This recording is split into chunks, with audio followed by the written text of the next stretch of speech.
Hey, what's up guys? So I have a new product. In my description there will be a link and where to buy. So basically it's bring your own phone SIM kit for Sprint. Got it from Amazon and it's pretty cool. I'll show you what it's talking about.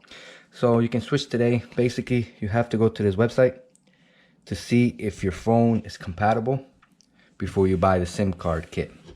But you get 4 SIM cards all cut for the size you need. Okay, I'll tell you what I mean. So as you can see, you got the nano, the micro, and the mini. But make sure you go to sprint.com, Amazon. Make sure your phone is unlocked and follow the online instructions. So that's how you do that part. So you have to make sure. Okay, so I'm gonna show you what I mean and how they come. As you can see, they come 4 different SIM cards.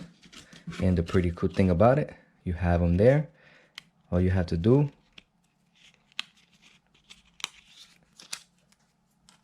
and you have all different size. Well, that is about it. Awesome. They all 4 like that. 1, 2, 3. Awesome. Well, like and subscribe, and thanks for watching.